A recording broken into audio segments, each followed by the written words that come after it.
Bueno, pues para hoy, miércoles 13 de marzo del 2024, vamos a hacer nuestro acostumbrado rapidísimo repaso de la sesión del último tema, que fue el fragmento del Padre Nuestro, que se refiere a perdónanos nuestras deudas, así como nosotros perdonamos a nuestros deudores.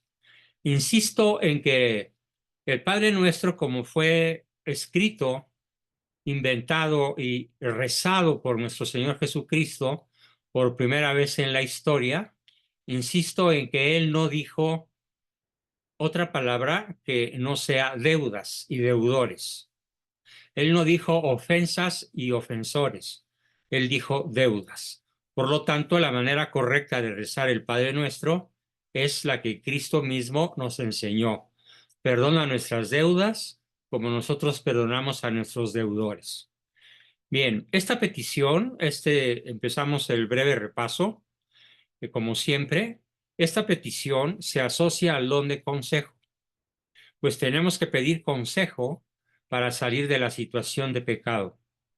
El Espíritu Santo nos aconseja que pidamos perdón a Dios de nuestros pecados la mayor cantidad posible de veces.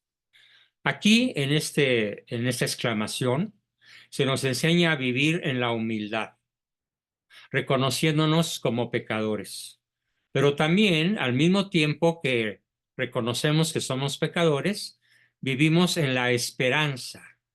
Pues por muy pecadores que seamos, nunca debemos desesperar, porque la desesperación nos puede llevar a cometer pecados todavía mayores, más grandes y que pueden llegar a ser imperdonables. Por muy pecador que uno sea, conviene confiar siempre en Dios, puesto que si uno se arrepiente seriamente y se convierte, será salvo. Quien se arrepiente y confiesa sus pecados, consigue invariablemente la misericordia de Dios. La segunda parte de esa petición, así como nosotros perdonamos a nuestros deudores, pone como requisito para ser perdonados el que también nosotros perdonemos las ofensas que nos han infligido nuestros prójimos. Porque si no perdonamos a nuestro prójimo, ojo, Dios no nos perdonará a nosotros. Quien no tiene intención de perdonar a su prójimo, parece a primera vista que miente al rezar esta petición. Pero si tenemos en cuenta que no reza en su propio nombre, sino en el de la Iglesia, reza en el nombre de la Iglesia, entonces es veraz y no miente. Santo Tomás distingue dos modos de perdonar. Un modo de perdonar, Santo Tomás lo llama perfecto, y consiste en que el ofendido va al encuentro del agresor, aunque éste no le pida perdón. Qué difícil.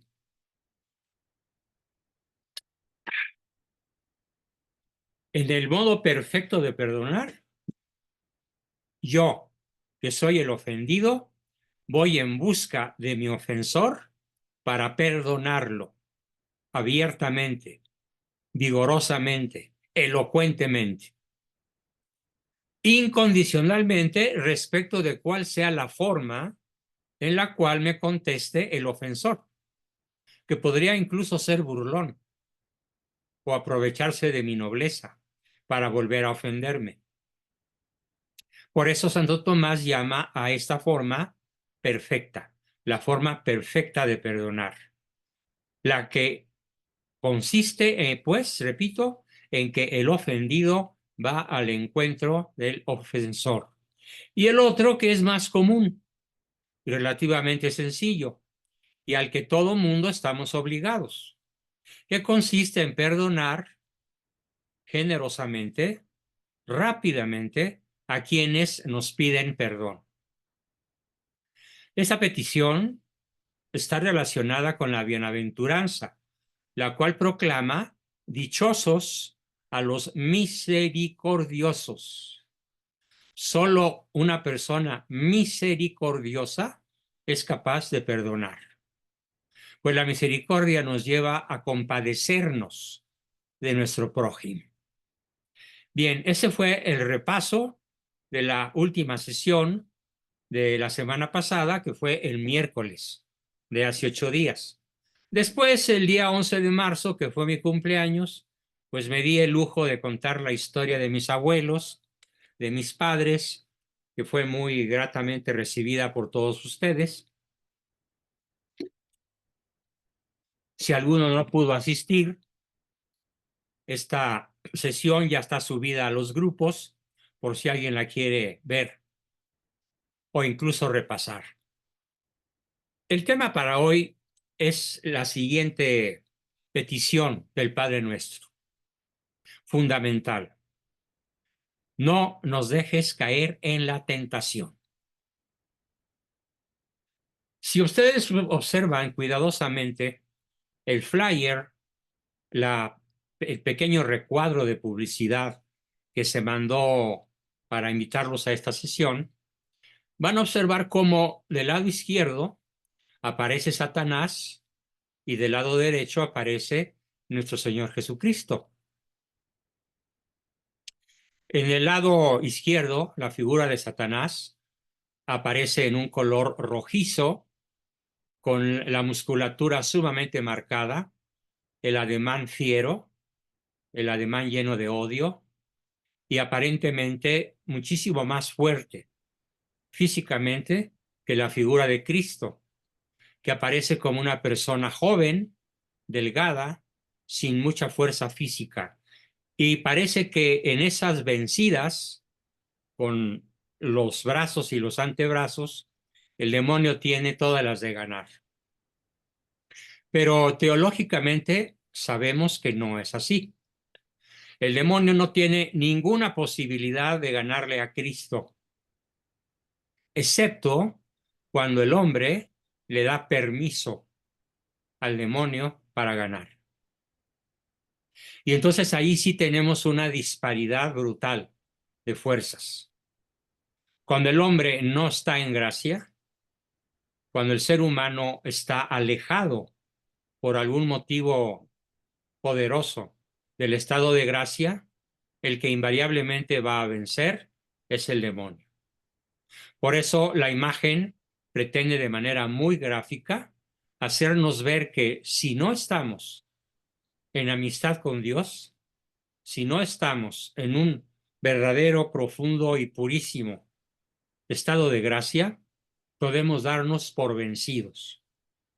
Y entonces exclamamos desde nuestra impotencia, desde nuestra miseria, desde nuestra conciencia de perder a Dios por nuestros pecados, perdónanos, perdón, no nos dejes caer en la tentación. Cuando se hace esta oración de manera sincera y cuando de modo consciente, cuando está uno rezando el Padre Nuestro, en el momento de decirlo, se concentra uno y procura visualmente retrotraer las imágenes que nos llevan a percatarnos de una manera sensorial de nuestra inferioridad humana frente a las fuerzas del demonio.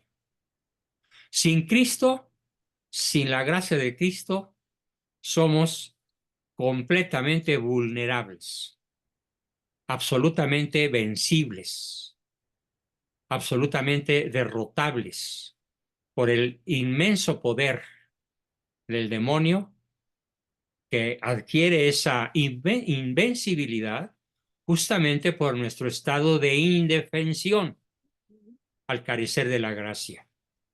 Sin embargo, no solamente equilibramos la fuerza, sino que la superamos en grado infinito, infinito contra cero, cuando estamos en gracia. Entonces, en esa parte del Padre Nuestro, le pedimos a nuestro Señor que no nos deje caer en la tentación, porque si yo me atengo a mis solas fuerzas, el demonio me vencerá. A través del mundo, a través del demonio, o a través de la carne.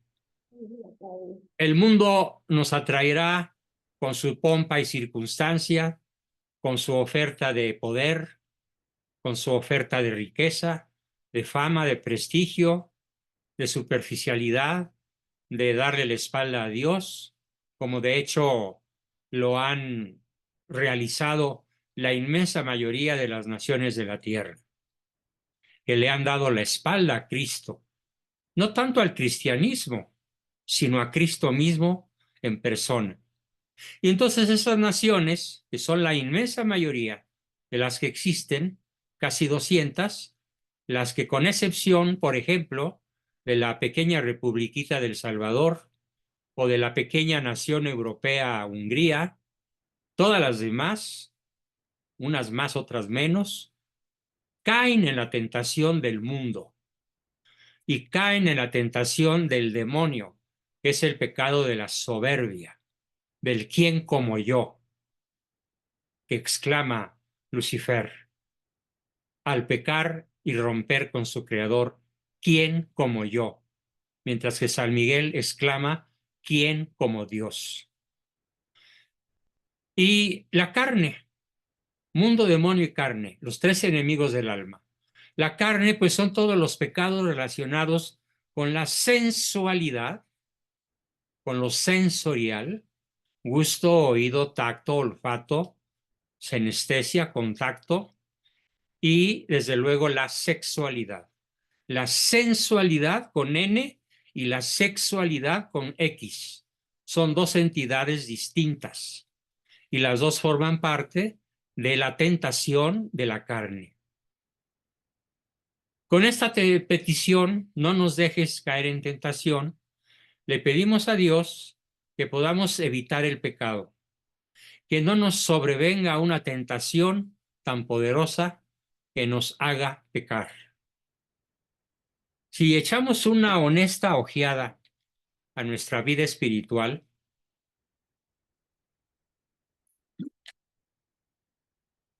en estos momentos,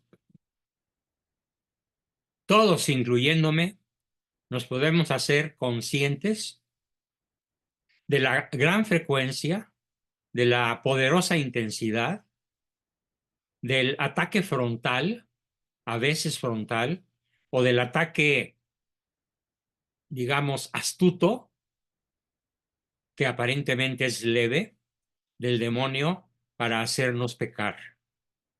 Y todo esto es una forma de poner a prueba nuestra virtud. Recordemos que la palabra virtud viene del latín virtus y que virtus significa fuerza. Entonces, la tentación pone a prueba nuestra fuerza. La fuerza humana es infinitamente débil comparada con la fuerza del demonio. Para voltear el marcador a nuestro favor y que el marcador sea entonces infinito contra cero, necesitamos estar en gracia. Y la gracia se consigue de dos maneras. Una inmediata, que consiste en el acto de contrición perfecto, que es el dolor consciente, el dolor aceptado, el dolor vivido, incluso físicamente, por nuestros pecados. Porque no podemos engañar a la conciencia. Sabemos cuándo hemos pecado y de qué modo hemos pecado. La verdadera contrición, el verdadero arrepentimiento, nos permite la reconciliación con Dios. Pero este arrepentimiento incluye, forzosamente, la promesa formal de asistir al sacramento de la confesión en cuanto físicamente o geográficamente o agendadamente nos sea posible realizar la confesión ante un sacerdote de nuestros pecados para obtener entonces sí la absolución formal de nuestros pecados. Si la muerte nos pesca entre un evento y el otro sin haber echado pereza, sin haber sido omisos en la obligación de irnos a confesar, estamos salvados. Pero si la muerte se nos atraviesa con todo el arrepentimiento, sin haber sido refrendado ese arrepentimiento por la confesión sacramental, entonces imaginen el tenebroso, terrible y drástico futuro. Por esa razón es tan importante, en cuanto sea posible, la confesión. Sobre todo en este tiempo, la Iglesia pide, es muy leve la exigencia de la Iglesia, que cuando menos por Pascua Florida, desde el miércoles de ceniza hasta el domingo de resurrección, en ese lapso, entre miércoles de ceniza y domingo de resurrección, hayamos confesado y comulgado cuando menos una vez por año. Es muy leve la exigencia de la Iglesia. Obviamente un buen cristiano va a hacer muchísimo más que solamente una vez en Pascua o por Cuaresma. Así que la tentación pone a prueba nuestra fuerza, nuestra virtud, porque la tentación puede ser una manera de comprobar hasta qué punto estamos disponibles para hacer el bien, hasta qué punto estamos disponibles para hacer al bien.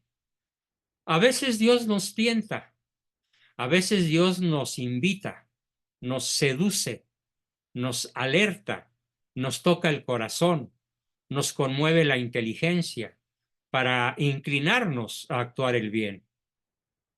Pero no lo hace Dios para conocer nuestra virtud, porque ya la conoce, sino para que todos lo conozcamos a Él y lo tomemos como ejemplo, a Cristo, que rechaza la tentación del demonio en el desierto, la triple tentación, que es de todos conocida, que experimenta Cristo en la parte final de su ayuno de 40 días y 40 noches en el desierto de Israel. La tentación, por el contrario, se presenta muchas veces, varias veces al día, y sobre todo cuando estamos en ese estado crepuscular, es el duermevela, cuando la conciencia está disminuida, las fuerzas espirituales atenuadas, el nivel de la conciencia poco claro. Entonces es el momento en el cual el demonio prefiere para presentarse con una poderosa, atractiva y seductora invitación al mal de la sensualidad, al mal de la sexualidad, al mal de la soberbia, al mal del mundo, del demonio o de la carne. En este caso, Dios nunca viene. O sea, Dios no se va a atravesar por sí mismo entre el demonio y uno. Solo uno mismo, yo, cada uno de nosotros, tiene la suficiente libertad como para oponerse a la tentación e inclinar el corazón, inclinar la inteligencia, inclinar las potencias del alma a favor del bien y vencer la tentación. Para eso rogamos en el Padre Nuestro: no nos dejes caer en la tentación. Quien nos tienta de ese modo es nuestra propia carne, el demonio y el mundo. La carne tienta a veces instigando al mal, haciéndonos buscar placeres carnales, en los que muchas veces hay pecado, porque hacen descuidar la vida del espíritu. La carne también nos tienta igualmente, apartándonos del bien, entorpeciendo los bienes del espíritu. Esas enseñanzas del Padre Nuestro se apoyan en las palabras de San Pablo, que dicen, abro comillas, me complazco en la ley de Dios según el hombre interior, pero advierto otra ley en mis miembros que lucha contra la ley de mi razón y me esclaviza a la ley del pecado que está en mis miembros. ¿Quién me librará de esta muerte? Lo escribe San Pablo en su carta a los Romanos, capítulo 7, versículos 22 y 23. Las tentaciones de la carne, pues, son muy poderosas, porque no hay nada peor que tener el enemigo dentro de la propia casa, dentro del propio hogar, que es este templo vivo del Espíritu Santo, que es nuestro propio cuerpo, nuestra morada temporal, transitoria del alma. Además de luchar contra la carne, debo decir que hay que luchar en un duro combate contra el demonio o diablo, que es el tentador por antonomasia. ¿Qué quiere decir antonomasia? Lo explico.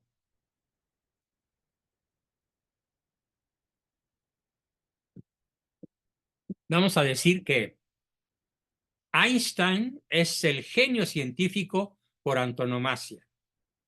Pelé es el futbolista por antonomasia. El demonio es el tentador por antonomasia. No hay mejor tentador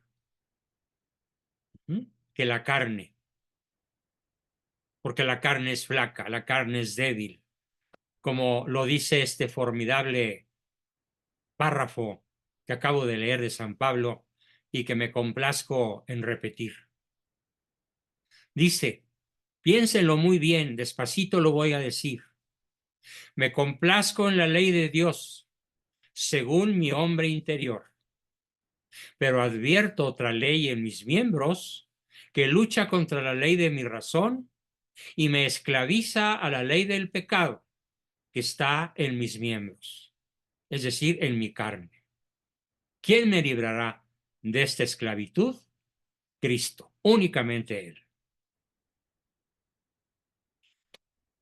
Además de luchar contra la carne, contra esa ley interior que atenaza, que entenebrece, que paraliza mis miembros corporales, hay que entablar un duro combate contra el demonio, que es el tentador por antonomasia.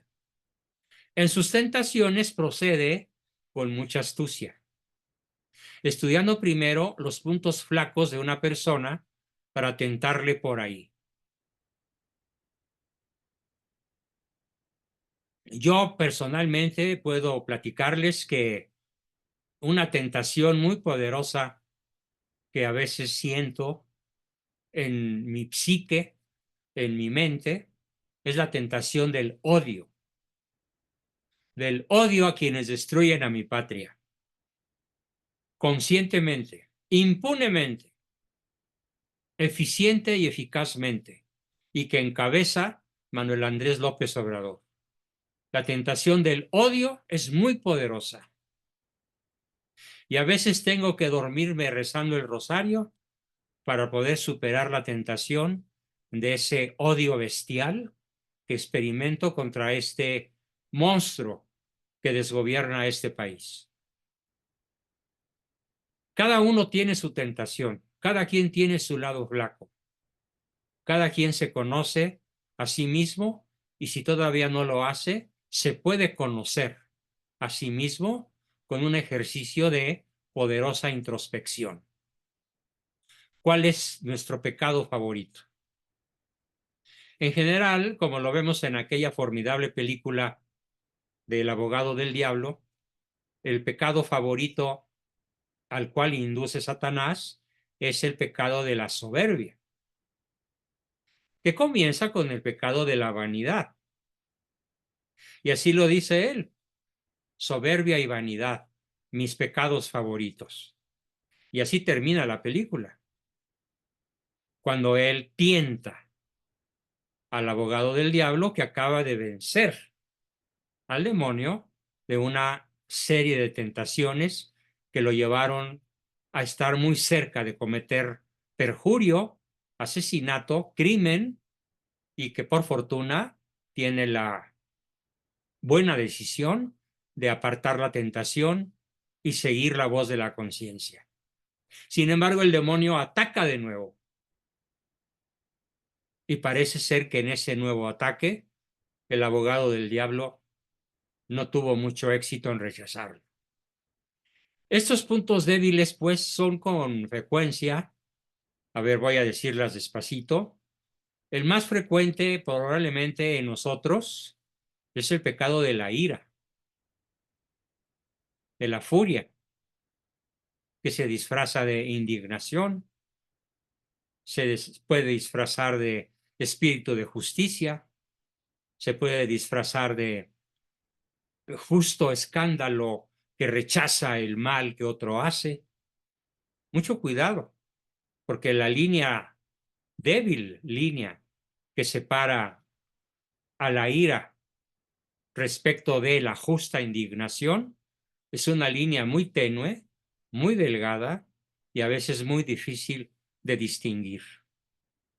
También es muy frecuente la soberbia, el yo soy mejor que tú, el yo estoy bien y tú estás mal, el te lo dije, el ya lo sabía, el tenías que ser tú. Todas esas expresiones mediante las cuales el psicólogo realista señala esa tendencia tan fácil en cualquier ser humano a asumir una postura existencial paranoide que sostiene la tesis, verbal o implícitamente dicha, de yo soy mejor que tú, yo estoy bien comparado contigo, yo estoy bien, tú estás mal, que es la manera mediante la cual el demonio nos puede tentar para incurrir en el pecado de la soberbia. Y los otros pecados del espíritu, la desesperanza, la tristeza o la desesperación consentidas, son un pecado gravísimo, incluso contra el Espíritu Santo. Y bueno, el demonio al tentar procede de dos etapas. Divide su tentación en dos grandes etapas, dos macroetapas. La primera es básicamente utilizando el engaño. ¿En qué consiste el engaño? Básicamente consiste en presentarnos el mal como algo bueno, como algo deseable, como algo irresistible, como algo atractivísimo, formidable, maravilloso, encantador y seductor. Ahí está el engaño. Y este engaño, pues nos desvía del propósito fundamental, que es mantenernos en el bien, adheridos al bien. Y no nos propone en este engaño, el demonio no nos propone de entrada algo que es evidentemente malo. No, el demonio es absolutamente astuto, muy superior a nosotros en inteligencia, en capacidad de comprender y entender y penetrar en lo más profundo de nuestra alma, sobre todo cuando no estamos en gracia. Él nunca nos va a presentar el mal en cuanto mal. El engaño consiste primordialmente en presentarnos el mal en cuanto bien, en cuanto bueno, en cuanto atractivo, en cuanto maravilloso y deseable. Aguas, cuidado, allí está el engaño. Dentro de este mismo engaño nos puede hacer aparentar o puede hacernos aparecer algo que consideramos malo, pero no tan malo. A ver, una no es ninguna. Ay, ¿qué tanto es tantito? ¿Qué tanto es pecado contemplar la exuberante belleza de mi vecina, de la mujer ajena, si nada más la estoy viendo en cuanto a un atractivo bien estético? Es un engaño, porque de ahí al deseo de la lujuria, de allí al mirar a la mujer ajena con mal deseo, y adulterar con ella en tu corazón, hay un pequeño paso. Ahí está el poderoso, eficiente, inteligentísimo y eficaz engaño del demonio.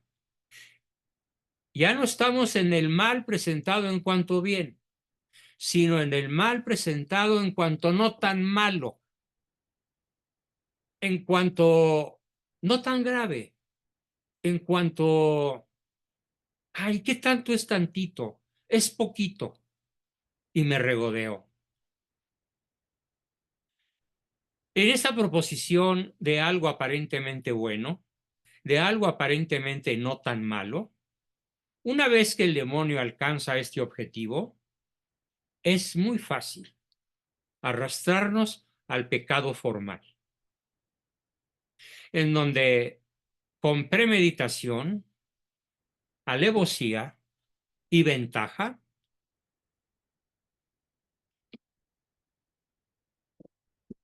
optamos por el mal.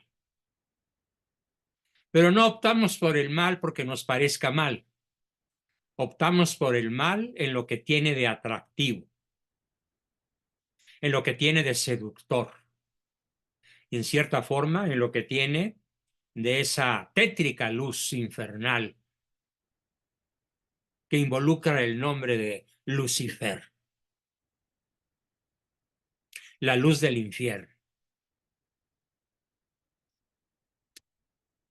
Después de habernos engañado con el mal en cuanto bien o con el mal en cuanto no tan grave, viene una siguiente etapa en la que nos retiene en el pecado, nos amarra de tal forma que no deja que nos levantemos de nuestra postración. Nos quiere ahí tundidos, nos quiere noqueados espiritualmente, nos quiere alejados de los sacramentos, nos quiere alejados de la gracia, porque si logra mantenernos o logra hacer que la voluntad nuestra debilitada permanezca alejada de la gracia, Él habrá triunfado y tomará posesión para siempre de nuestra alma si morimos físicamente en ese tétrico y lamentable, pero muy atractivo estado espiritual. Por su parte, el mundo nos tienta de dos maneras, cambiando un poco de tema. En primer lugar, el mundo trata de introducir en nosotros el ansia o el afán desmesurado y excesivo por los bienes temporales. La ambición, esa que ahora está tan valorada, que ahora está tan exaltada, tan llevada incluso a la cúspide de las ambiciones o de los sueños humanos, como si fuera un talento, como si fuera un don del Espíritu Santo o como si fuera una virtud. Y no, no lo es. El ansia o afán desmesurado o excesivo por los bienes temporales es una muy poderosa y muy eficaz tentación de nuestro adversario espiritual. Y en segundo lugar, nos puede infundir el terror por medio de los perseguidores y de los tiranos. De tal manera que al infundirnos el terror o el miedo por parte de los perseguidores y tiranos, seamos capaces de renunciar a nuestra fe cristiana y de no seguirla proclamando en público ni abiertamente, porque vamos a sufrir la persecución. Por ejemplo, en mi caso, cada rato sufro la persecución de los medios masivos de comunicación, sobre todo de los electrónicos, como pueden ser YouTube o Facebook, en donde cuando me atrevo a subir un video como el que en estos momentos estoy grabando, después de un análisis que puede durar una semana o hasta 3 meses o más, recibo un correo electrónico en el que me dice que he cometido delitos de odio y que por lo tanto mi video ha sido eliminado. y que con 2 faltas más mi cuenta será cerrada.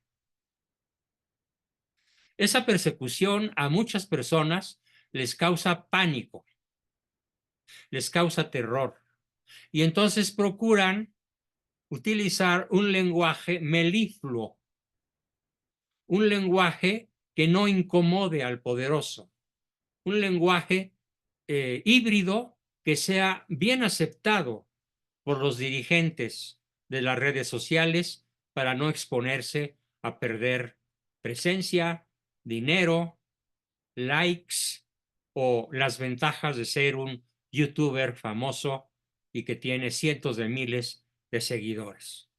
Ahí está la tentación del mundo, hacer famosos en el mundo y cerrarnos al amor de Cristo, que sería lo único verdaderamente importante.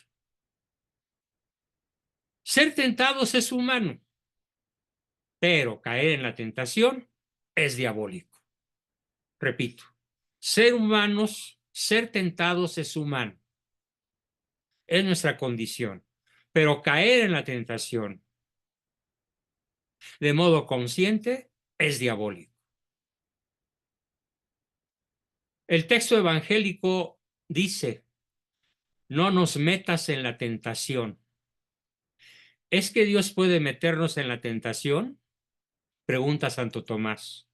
Y él mismo contesta: en realidad se dice que Dios nos mete en la tentación en cuanto que la permite. Es decir, en cuanto que por los muchos pecados de una persona le retira su gracia. Y sin esta, sin la gracia, él, yo, tú, nosotros, caemos en pecado. En cambio, le ayuda a que no caiga en la tentación por medio de la caridad al que mantiene su alma en gracia. Pues la caridad, por pequeña que sea en una persona, le hace resistir a cualquier pecado. Fíjese qué belleza de concepto.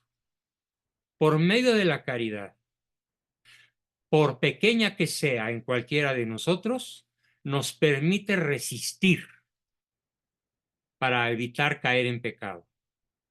Como lo expresa ese maravilloso libro que se llama El Cantar de los Cantares.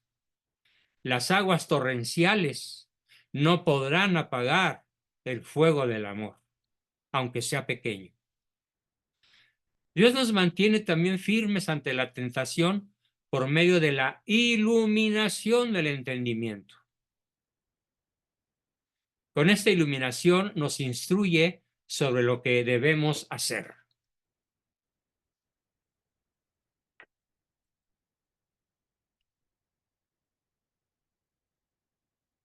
Algunas veces, por fortuna, cuando yo le he expresado a mi esposa, por ejemplo, ese tremendo,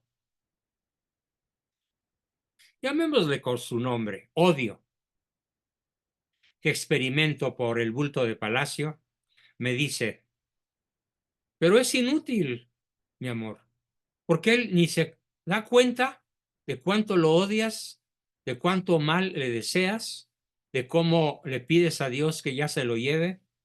Él no se entera. Le hace lo que el viento a Juárez.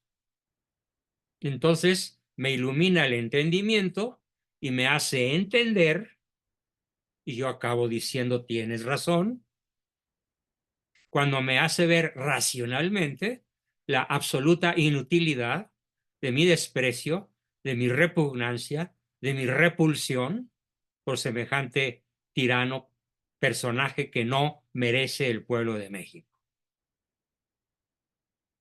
Y entonces ya recupero el estado de tranquilidad e incluso puedo en ese momento elevar un Padre Nuestro por su arrepentimiento, su conversión y hasta su salvación.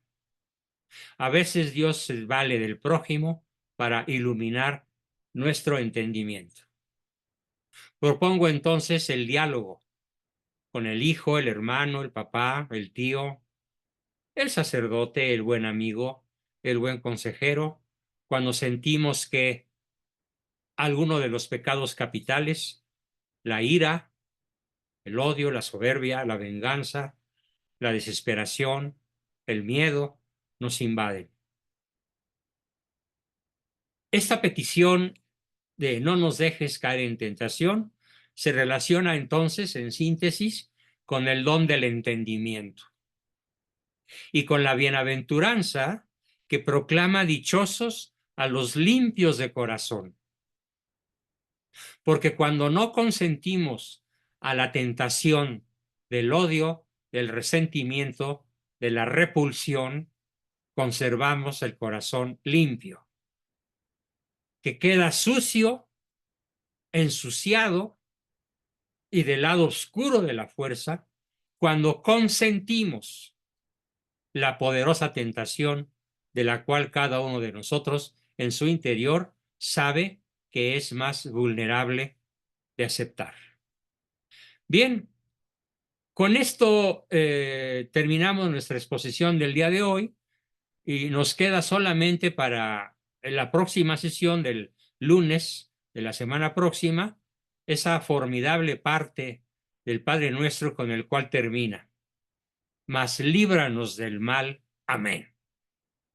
Sobre la cual nuestro ilustre, sabio y santo guía en este tema, Santo Tomás de Aquino, hace un formidable escrito, una formidable explicación que tendré el enorme gusto de compartir con todos ustedes y con la invitación a que nadie falte a las sesiones de los lunes, los miércoles y los viernes.